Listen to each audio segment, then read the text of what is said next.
Om Shanti Shanti Shanti yogis, welcome back to my channel, Bigmamanata Pranayama and Yoga. I'm Bigmamanata, also known as Renata, but please call me Renee, and I'm excited to come back for another yoga pose and posture lab. This one, we're keeping it close to the mat, so let me actually get all the way down here.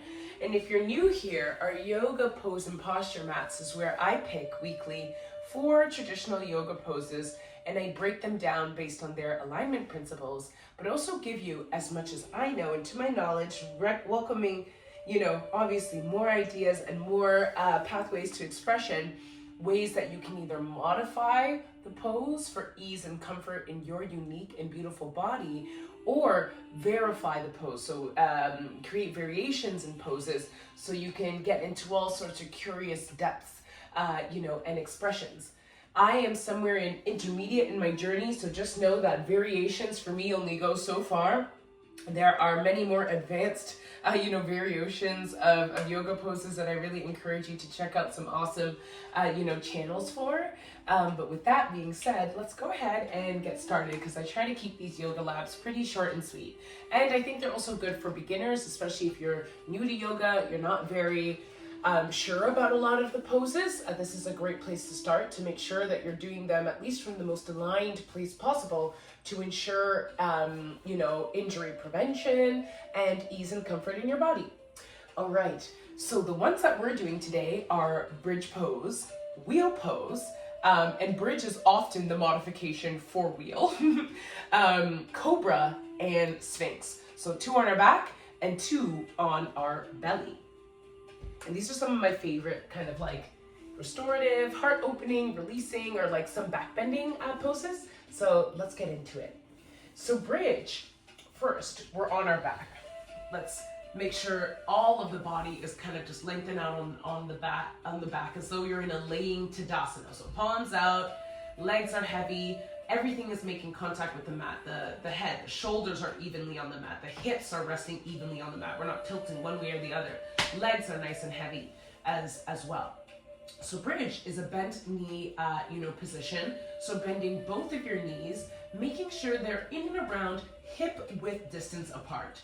Okay, feet flat to the mat, and again, we're checking in on that hip alignment, mainly making sure both pieces of our hips are even to the mat and our feet are firmly rooted here. Some folks, dependent on if you have a little knee pain or need some ease in the knees, might like to take bridge pose out a little bit further, so widen out the stance or sometimes externally rotate the feet, but I'll leave that up to you and your hips, okay? So we're in a firm foundation here. Again, feet are hip width distance apart. We are trying as much as we can to get a nice knee to ankle alignment here, so we're not like out here, we're not like too close. And some folks like, with bringing the body up, the heels to come a little bit closer to the glutes, okay? But making sure, again, we still have some alignment here. Hips even, resting heavy. Shoulders now here, let's tuck those shoulder blades down and back. Almost you want to squeeze them together so you have a little elevation, a little bit in that chest. But both of the blades of your shoulder, back shoulder, they're making even contact with the mat. Base of your head is making even contact with the mat, and that upper, back or base of, the ball of your head is making contact with the mat, and the base of your neck is also making contact with the mat and the upper back. Okay, so rooted here, we can start with palms down. This is usually a traditional bridge. What we're doing is actually pushing through the feet and a little bit through the shoulders, rooting our hands firmly beside us. You can tuck them close to the sides, and we begin to slowly raise. So as we push through the hips, those feet up, okay? We're not concaving the legs together, we're not splaying them out. We're utilizing that quad strength, hip strength, to keep the legs in straight alignment as we push the hips up, engage the glutes, so squeeze the glutes in order to get that elevation in the hips. You can begin to kind of like tuck the chin a little bit towards the chest to get a nice deeper push. Hips are nice and open, pointed up. This is bridge pose. Allow the chest to expand. Your upper back and head is also supported. Now, ways that we can modify this pose, especially if you have some lower back pain or a deeper kind of bend in you know, the hips like that, or pushing the hips like that feels uncomfortable. Utilizing a block, you can take this in different levels underneath the base of your spine, just to give like right at your tailbone, a little on that glute, to give some elevation here without having to do all that pushing you know, up. This can be a version of bridge pose. We're getting a little bit of hip opening here. We can play with another level on the block. This is a version of bridge pose. Or we can also play with the highest level, just to give yourself some support, keeping this, again, really in the middle of your tailbone so the hips feel even. This is also bridge pose. Bridge pose, again, there's not loads of variation because we're mainly just lifting squarely and neutrally hips off of the mat. So, modification. So the main modification for bridge is going to be this block to help you with various widths to protect, again, that hip and you know, that lower back. Another kind of hip opening that is not necessarily bridge, but can allow you to get some opening in the hips if any kind of elevation of the lower back from the mat is uncomfortable, would be like windshield wipers. We're still getting some opening in the hip here. We may not be getting that glute and you know, hamstring kind of strengthening or engagement that bridge offers us, or a deep back bend.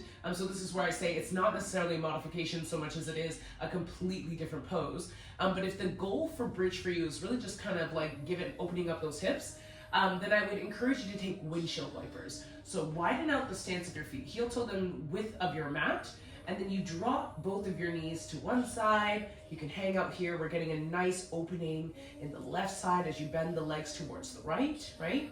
Hold it here. And if you even want a deeper stretch, you can bring that right heel over the left knee and just allow the body weight to bring the leg you know, down closer to the mat. If that feels too deep, a way you can modify is, again, block under both knees, specifically as well the knee that's really getting the most hip engagement, depending on which way you're turning. And then you take it over to the other side, okay? Variations of your traditional bridge often have to do with where you're going with your arms, or how deep you might be bending into the hips. So let's bring us back into our traditional bridge pose and up. The most common variation, you know, of a variation for bridge is, again, roll the shoulders underneath and down, interlacing your hands together at the base, you know, just right under your glute. As you push your hips up into bridge, you're really bringing the kind of ball of your hands down. So it's a bit of a shoulder stretch. You're also using that rooting rebounding of like this coming down and the hips coming up to actually really help push your hips up a little bit further, giving it some strengthening. Some folks release that. They like to keep the hands up for a bit of a challenge here. Really actually front loading more weight into the legs in order to keep yourself up.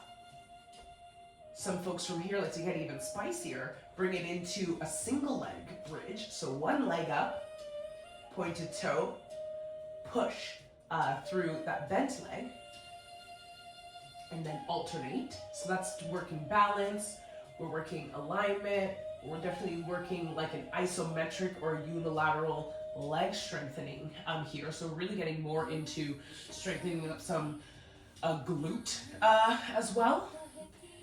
And those are, I would say, would be the main variations of bridge that I'm aware of in traditional kind of yoga classes. Some folks, again, if you want to get more of a core work, it's similar to bringing a single leg up, but instead you're bending at the knee. Sometimes you want to bring that knee towards chest. You're actually getting a bit of like a core engagement here. But then now we're getting into like Pilates more than we are yoga. So bridge is actually usually one of the main modifications for the next pose, which is called wheel. Wheel is just a deeper kind of back bend of bridge where everything is coming off the mat. So your head's coming off the mat, those upper shoulders and back is also coming off the mat, And the only thing that's rooted on the mat in this deep inversion is your hands and your feet. So what is wheel pose? It's literally making your body into a wheel. I would say in wheel, I'm still in my little beginner stage. I wouldn't even call myself intermediate because there's many variations, so the ways that you can express this pose that I'm still learning about. But it's a fun pose to play in if you like some deeper back bends. And always position wheel a little bit later in your practice when you have really educated the body and particularly warmed up the spine, okay? All right, so kind of keeping that base foundation for bridge. For wheel, we actually want to bring the heels a little bit closer towards the glute. Bring maybe the feet a little bit of a wider stance. And yeah, I encourage you to do that external rotation of the feet so you feel really like rooted, into your feet here. Not too wide now. And we're still maintaining mainly neutral alignment with our hips. Wheel, we're gonna actually bring both of our palms towards the mat. Your fingers are actually gonna be pointing towards the base, the bottom of your mat. They're coming close, not too close, about like maybe a fist worth away from in and around your ear. Some people like a bit of a, again, dependent on your length, maybe a bit closer to the top of the head, but we're not bringing your hands pointing, flexing deeply into the wrist too far above the head or too low above the head. So ear or slightly towards above the ear, about a fist length away. Let's bring those elbows, tuck them in so they feel firm. You want to feel firmly rooted in your hands here. And through pushing through both your hands and your feet, you're gonna raise everything up. There's a way to do this in 2 stages. First, balancing on your head and then bringing the whole body up. Or if you've already done wheel, then in one kind of sweep, you bring the body up. So, rooting into the feet, right? Rooting into our hands. The first kind of, this is your first time doing wheel and you feel comfortable here and the wrists feel comfortable bearing weight, what you're gonna do is one push onto the base of your head. You probably should have a ponytail like me. And then a second push, really extend those arms up, okay? Squeeze the glutes, keep the hands strong, palms strong, and foot strong, pointing parallel to one another, or that slight external rotation. Push through the hips, push through the chest, push through the stomach, and on a slight decrease, land on the head again, and then back safely onto the lower back, okay? So as I mentioned, the main modification for wheel, there's not many ways to modify this position. You just take bridge again, but there's many variations in this position that you can get into that are also very similar to bridge that I myself are still practicing. So I'm not gonna do this on the camera so I don't injure myself. But think about those positions that we did in wheel when you had the hips up, in bridge when we had the hips up. Some people will take wheel and they'll lift one leg. We're only balancing on one leg and the 2 arms, right? Or they'll bend at the knee on one leg. That's another kind of variation in your full wheel pose. Some folks work towards actually straightening out, the legs. So you're more in like a elevated stance like this. In a wheel pose, again, your arms are kind of lifting you up and we're really focusing on pushing those hips, shining the chest almost back. It's a deep, back bend in that way. Some folks variate a wheel not from the floor, but actually from standing, coming, back down. A lot of those variations of wheel is honestly different ways to kind of play and express with the legs. And again, like I said, that's something I'm still working on in my practice that I'm not going to test on camera here today for fear of not only embarrassing myself, but mainly of injuring myself. So I encourage you to look to more advanced yogi practitioners for various wheel expressions. Now, let's get into, this one's a short and sweet one, so I'm going a bit faster than usual for my pose and posture labs. Let's get into Cobra and Sphinx. These are also back bends, but we're taking it now from the tummy. And anytime you're in a back bend, also know you're engaging in something called heart opening. So if you're esoteric or into chakras, you're kind of opening up, broadening the chest. So as much as you're bending the back, the chest is also expanding, cracking open that heart, allowing it to give some breathing room through the lungs, through the rib cage, through the chest, right? Allowing maybe a tapping into different energies and in emotions. So back bends, especially if you have a back bend heavy practice, I tell you to kind of drink lots of water and mind the emotions, because sometimes you have some emotional breakthroughs or you find yourself feeling a little raw at the end of practice, like emotionally raw, and you're not sure why. It's because we're opening up that heart. Okay, so Cobra. We're fully now belly to the mat. Think about just bringing your chin down as a way to nicely rest, your head. Let's start almost from like a Tadasana on our tummy.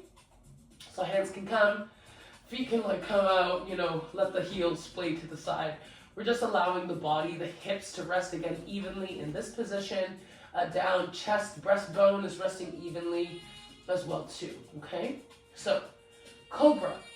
We are going to now engage the legs. So tops of the feet are still on the mat, but engaging the legs means actually engaging those quads. So lift the kneecaps up, okay? You'll notice me not engaging the legs is just allowing this to lay flat, if you can see. Lift the kneecaps up, engage the quads, straighten out those legs. We're gonna bring our palms right beside our breastbone. Big spread in our digits. These elbows, tuck them tight towards the side, of our chest. We're gonna slowly, again, pushing through chest, tummy and hips, lifting in our hands, pushing through our hands to lift, keep the elbows close to the body, lift the body up. This is called like a baby cobra. So we're using the leverage of our hands, or the pushing our hands to support our lower back and spine. We're mainly focusing not on compressing and crunching here, but as I mentioned, opening up the chest, allowing the chest, to breathe. So we don't need to get into a deep, background to call it a cobra. Anything that allows you to get an opening and expansion of breathing in the chest here.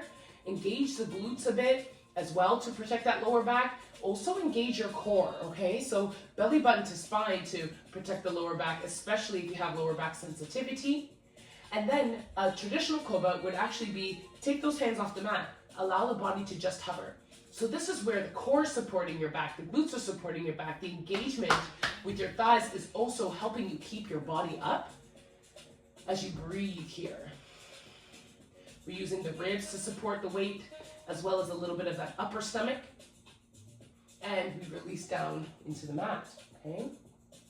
So modifications for Cobra would be that baby cobras, keep the leverage. You don't have to come up high. This right here is a Cobra. Even just keeping the chin down and you don't even have to push, this can still be considered Cobra, okay? Coming up a bit deeper, if that feels more comfortable for you, is still Cobra. But again, the main pieces here is trying to really keep that engagement, with their legs.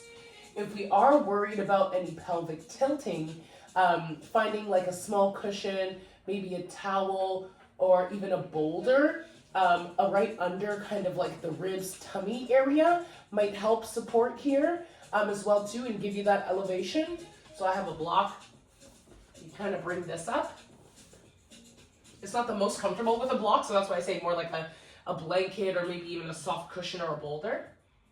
And you can use this to support the body weight without compressing the lower back or the spine too much.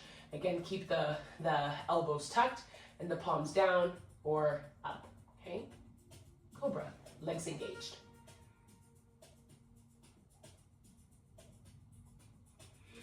Other ways that this can be you can verify and express is really just deepening the back bend. So some folks will kind of come a bit higher up. Some folks will lift the legs up for a deeper, kind of back bend. Some folks don't do any leveraging with the hands, so they'll keep them kind of beside one another, legs up as well too, or legs down.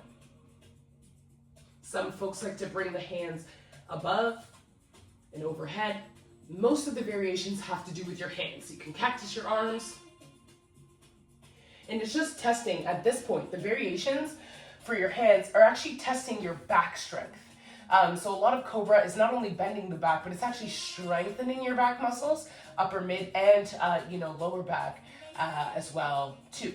So one more time for your various variations. You can be legs up, hands up, cactus, arms like down, hands down. There's lots of different rooms to play in your Cobra position. Sphinx, much like wheel to bridge, is a deeper expression of your Cobra, where you're really getting into a deeper back bend. So rather than having your hands here and pushing through to support, Sphinx often, you have your legs engaged again, top of the feet down, you're on your forearms now.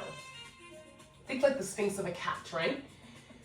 Forearms down, they're shoulder distance apart. We're really making sure the elbows feel tucked firm onto the mat. Spread those finger digits out. Legs are engaged again. Lift those kneecaps up. Engage the core to protect your lower back. Minor squeeze in the glutes.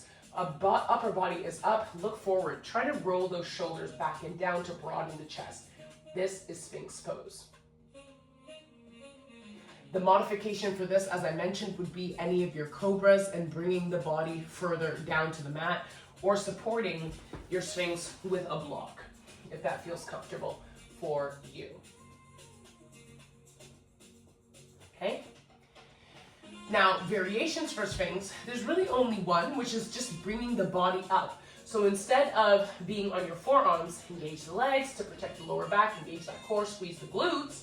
And now we're actually straightening up the arms by bringing them any way we can keep them further away from us. So we're elevating that back bend and slowly walk the hands closer to you. You'll notice here now, it's not only just chest off the mat, belly off the mat, a little bit of that lower belly, hips off the mat for deepening the back bend. Arms are remaining strong, shoulders are rolling back, we're still looking up, soft gaze. Legs are still engaged, even though the higher become, the knees come closer to the mat, but still tighten those knees and the glutes. Engage the core. Sphinx pose. Modified for a deeper back bend. So today was short and simple. I wanted to introduce some of these more close to the mat poses because I find they're quite popular in a lot of flows, beginner to advanced yoga classes, and they're often, again, used to educate the body for some of those more fancier poses like dancers and other forms of back bending and heart opening, or back strengthening that we do. And so I'm hoping maybe some of these alignment principles and different ways that you can get deeper or ease into these poses will help you, along your yoga journey, particularly building foundations or building blocks for other maybe advanced standing poses or laying poses as well too. All right, that is all I have for you today. As always, from my mind, my mouth, my heart to yours, namaste.